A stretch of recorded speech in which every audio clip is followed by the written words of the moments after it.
Hello everyone, how are you all doing? Me, I'm pretty alright, kinda tired because I just had my second physio session. My body is aching, but not so bad now. I'm finally doing this story time about my recent open heart surgery. I hope this mic is working. So, I guess we start from the start, the beginning. Oh man, this is so awkward. So I have no script with me, so please be kind and bear with me. I'll try to recall as much as I can about what had happened for the past 4 months. Kinda unbelievable. It's been only about four months or so. 4 or 5, I guess. I got a lot of questions from my NGL about what actually caused it. To be honest, I don't know. I also didn't inquire that much with the doctor, but I guess it's the lifestyle. Even though I've been doing sports and taking supplements and everything like that, I don't know if that kind of helped also. Honestly, I had no major incident, no like piercing heart pain or loss of breath or anything like that, very hard to breathe and all those things. So it all started with my medical checkup at Sutra Clinic at one city. Yeah, so every 2 years, or is it 3, the company would pay for us to have a medical checkup. Like usual, it was on a Monday morning. I think it was on the 9th of October. Yeah. So I came in, was feeling fine. The day before was Sunday. I was skating at Bandar Kuchria, so feeling pretty normal on a Monday morning. I went in, they took my blood pressure, took my blood, and then did some ECG and all that. My BP was high, but I think I was quite nervous, so they kind of like let me cool down for a bit and even give me a pill to calm down. So after that, my BP was okay. It wasn't high. Cholesterol wise, I think it was okay also. So went to see the doctor and pretty much all right. Nothing major to be alarmed with. They did ask me if I wanted to an extensive check on my blood. So which was like an additional about $90, I think. So I said, yeah, okay, why not? So that's about it. I left the clinic about 10-ish, and then went back home, changed into work clothes, and went to work. At work, I was feeling fine. I had, nothing really, is painful with my chest or anything. So I was doing work. I didn't go out for lunch. It was about 12:30, and then I got a call from Sutra Clinic. So they were like asking, where am I? I said, I'm at work. And then they said, can you come back to the clinic? We need to transport you to repass in an ambulance. I said, okay, but why? And they said I had a critically high level of troponin. Repass actually called them. So when you have troponin, it means that you kind of like had a heart attack.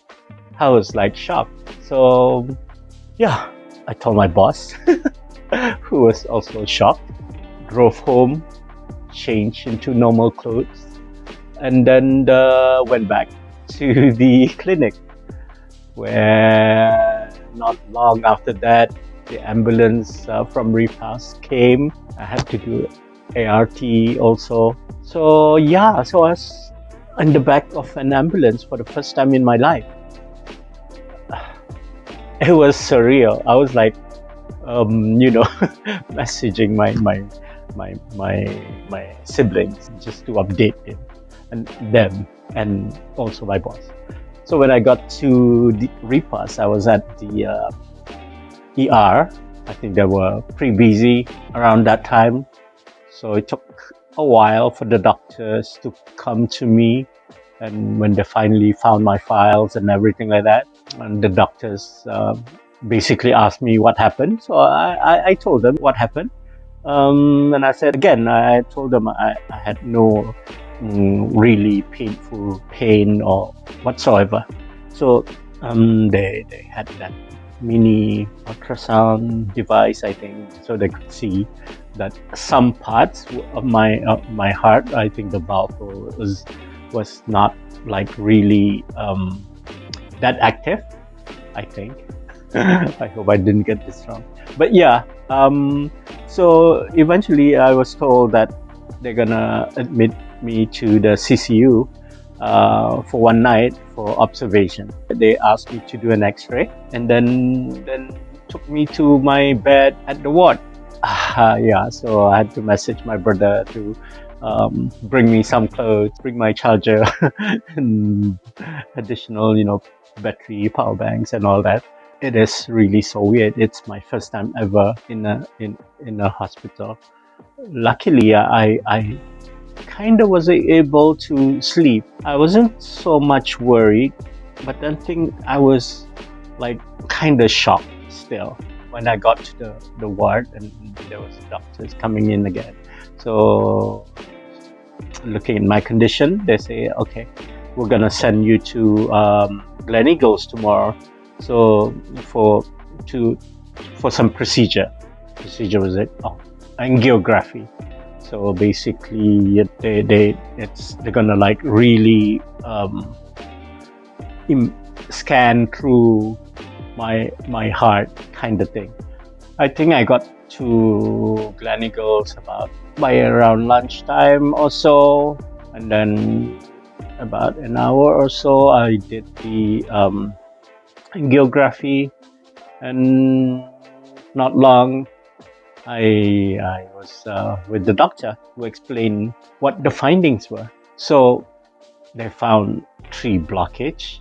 The image was shared with Dr. Isham. Yes, our minister. And he said that the best option is to go for an open heart surgery, a bypass, because my blockage is too risky or complicated to do an angioplasty, what they call timbang. Yeah, more shocking news. It was like crazy. I don't know.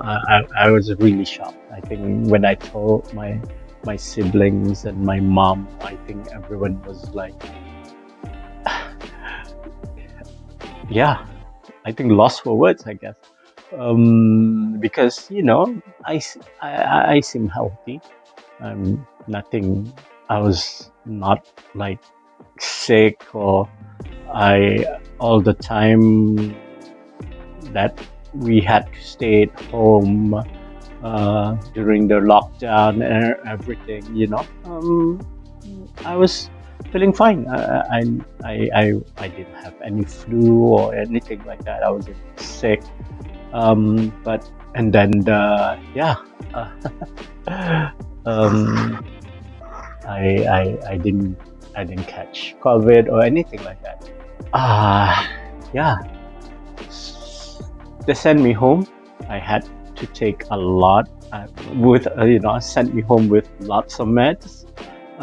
But there wasn't a fixed date yet for the procedure. So they said they'll come back to me, because I requested Dr. Isham to be the surgeon to operate on me. I think I was at home for almost 4 weeks. Yeah, so I was already home by the 10th of October. and then my procedure was on the 2nd of November. So all this while I was staying at home, I cannot drive, watch my diet, eat healthy, and take my meds. So basically, I also had an instrument to practice my breathing, very essential to do for a speedy recovery. Eventually, they told me, I think it was less than a week, I think, before my actual procedure, that they informed me, okay, this is the date is fixed for your surgery, so we need you to come in a day before the date of surgery. Yeah, so I was not so much worried. I was trying to keep up, just trying to be confident. When they told me the date, I think the next day I went to the to see the doctor with my siblings and my mom. So the doctor was explaining how the procedure would be, what are the the complications that might happen and things like that. So the chances of having a heart attack during the surgery, or after the surgery, it might affect your liver and all that. So all that was explained, and after that, I signed the agreement to agree to the procedure. So the day before the procedure, so I went into CCU, had to, before the surgery, I had to shave myself, everything, no no bulu at all. So yeah, you have to be like really clean from here to down there, everything to the feet and everything. So during the morning, it's supposed to start at 8 a.m. I couldn't recall being in the operating theater. I was kind of knocked out before I got into that room, maybe, because I don't even remember being wheeled in. And if I'm not mistaken, I had a pill also to calm me down, I guess, to knock me out, help me ease into it. I don't know. I hope I'm not wrong in this part, but yeah. But yeah, so the procedure took about 6 hours, and Alhamdulillah, everything went well. The last few days before my procedure, it did occur. It kind of like mentally, it was quite challenging. I was just trying to like ignore all the silly thoughts but me overthinking stuff and everything as usual. So it's like, is this the last few days on earth for me, and like am I ready to die and all those things. Yeah, it was real. So but yeah, so when I finally woke up in ICU, all I can when I woke up, it was funny. I think as soon as not long as when I was wheeled into the ICU, my friends Donna and Ian came, and they were told to wake me up. So when I finally opened my eyes, it was just them. It's like, hi Maro, hi Wake, how are you? You're looking good. Don't worry. You're awake. It's like, I was like, I mean, I think I only stayed up for about 15, less than a minute for sure. I was like, hi guys, I think I was like just high, probably from the morphine and the drugs to numb everything, the pain. and then I was knocked out. I don't know. After some time, I woke up again to some noise of people calling my name. And it was like my boss at work. So they came. Hi, Maro. It's like, Alhamdulillah, you're feeling okay. You know, everything went well. Your operation was good and everything like that. So I was glad. I think, but yeah, um, I was hooked up to so many things, so many machines beeping every few minutes. So yeah, I got a hose, up my nose. I got like two hoses also here, two hoses down there, hooked up to my urine, and and also to flush out blood to prevent from clotting and everything like that. So the cut, I think you can see. I don't know if you want to see this, but yeah, that's part of it. So this was all plastered, by the way, during that time. I was so thankful that everything went well. My brother and my siblings and my mom came to visit. I was glad. I don't think I cried. I think I was still in shock. So basically, I spent 3 days in ICU. I had trouble sleeping. I think, just when I thought I've been sleeping for hours, it was like 6 hours. I was actually sleeping just 1 hour. And, with all the machines hooked up, and there were other 6 people, I think, 6 beds in there. BP machine, going off every few minutes just to check my blood pressure. And they had, they take blood samples to check all the blood sugar level and everything.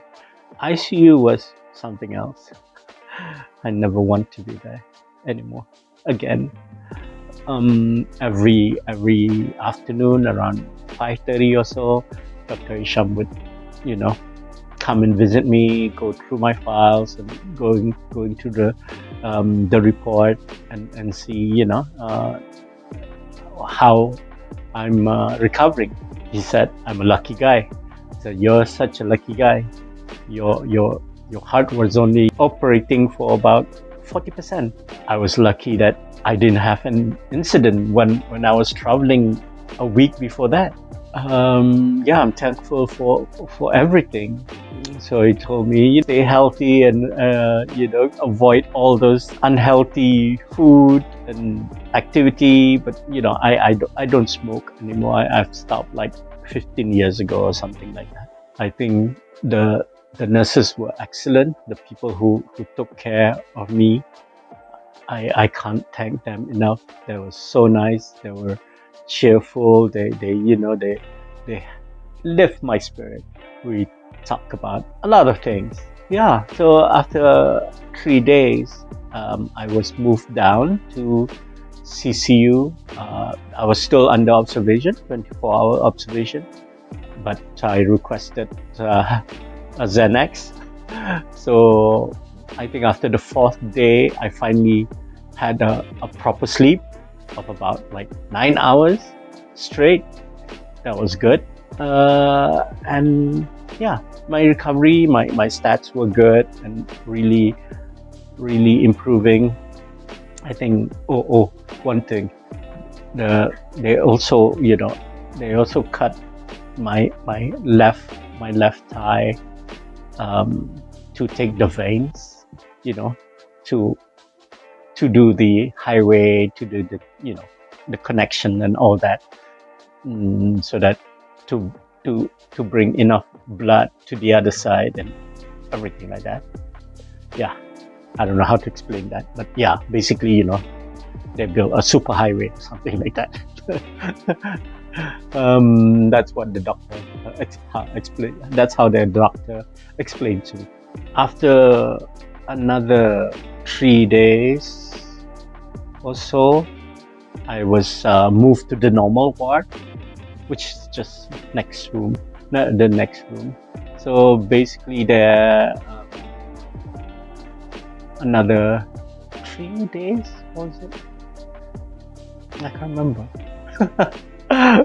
Or maybe I was just 2 days in CCU and then another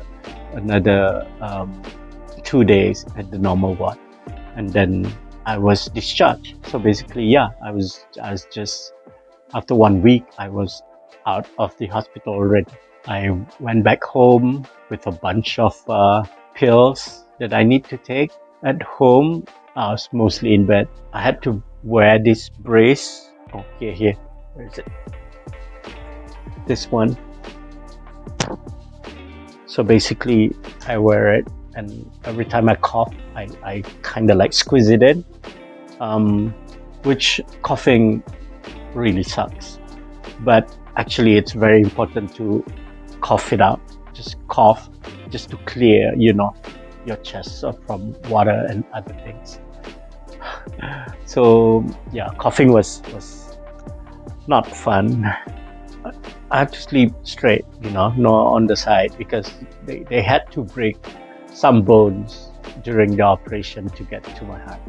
So yeah, so that the bone part is the one that is like, was kind of like hurting ongilu when you move. I just had to push myself. I think if you're weak-minded, if you're feeling too fragile, I think it'll affect your recovery. You just have to be like really, gung-ho about it.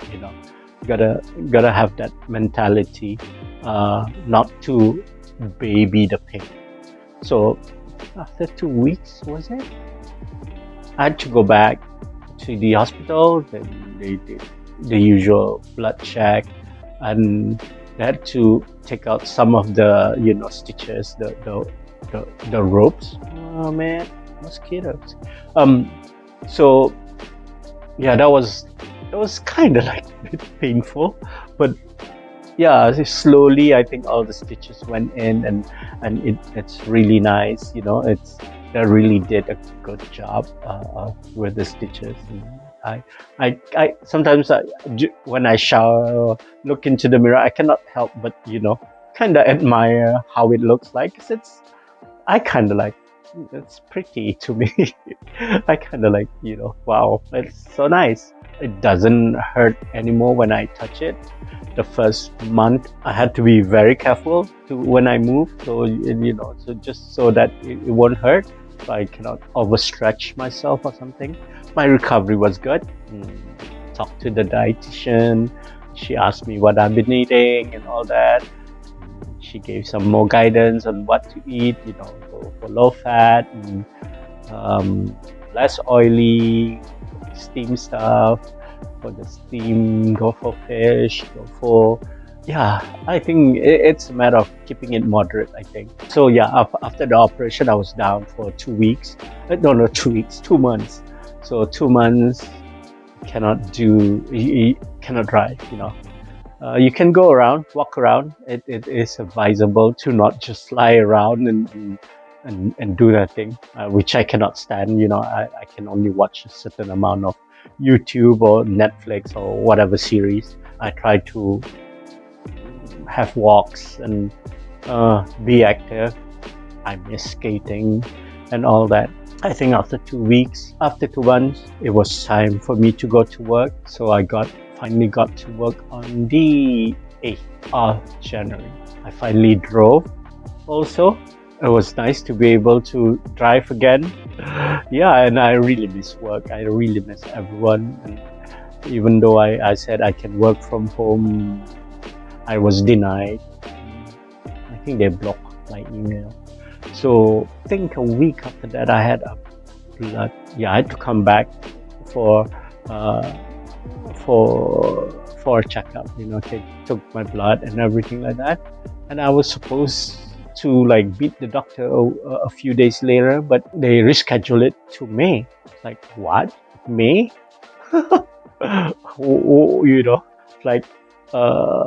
Okay, since I tried to get, can we do this earlier, but they said no. But my next checkup is early March. So gonna do the ECG, all the scan, check blood, and I think X-rays and the usual. I think, and I'm gonna see the doctor, the dietitian also. So I guess it'll be a big review. Also, earlier this week, I did my first physio class. Physio is 3 times a week: Monday, Wednesday, Saturday. Starts in the afternoon about 2 p.m. ish and ends about 4:30 also. So I think if you watch my IG story, I think you'd see the type of exercises we had to do. So there are 7 types, 7 sets, and each set is 2 minutes long, and we had to do it 3 rounds. It was very challenging at first. Just to remember the steps and all that. It was a big class. There's more than 30 people. I think ages range from maybe I'd say 40 till 70. So I guess all these people who has had bypass or angiogram, timbuk procedure, we have to complete 30 classes. So I'm only on my third, I think so. Yeah, so I got a lot more to go. Yeah, you cannot skip. You cannot want to do half or whatever. You have to finish the 30 to graduate. So I guess that's basically it, actually. Maybe I'll do an update later when I do when I go for my final checkup. So hopefully all my stats are okay. During the physio, before the physio, they always do some BP check and everything. So I'm okay. I think my BP was like 116 or something like that. So I haven't checked my blood sugar level. Maybe I should. I think my brother has the machine to do it. Eating wise, diet wise, I try to balance. I try to have as much greens and as possible to balance out everything. During the 3 months, I lost this was before my operation, and during the 2 months of me being home, I was 69 kg. I lost like 10 kg. So, but I think after I got to work, and I think today when I checked it, what's the date today? I can't remember. I'm now 74. It's so hard to avoid food when you're at work. There's always constantly food. I stay away from fats, all those lamak, those urat, satay urat, and things like that I love. Or chicken skin, yeah. You all should too, because those things after a while, can be very dangerous and block your arteries and all that. So watch out for those. I do take like apple cider vinegar, I think at night before I sleep, and I also take early in the morning before I go to work some psyllium husk, and just for my digestion and everything like that. So I don't know. I skate at least like 3 times a week. I do my trampoline, and all that. I do some spinning, which is like, that's before COVID. I don't know if me being active kind of like helps from getting the an episode, or I really don't know. I am no medical expert, so please don't take this as an advice, a medical advice. Anyway, I think that's about all hopefully I've covered everything. Any of your inquiries and questions. If you have any more, just put down in the comments below, and I'll try to answer the best I can. I think that's all for now. I'll try to update as much as I can. If not in here and on YouTube, probably on my IG. Well, that's about it. Take care, everyone. See ya.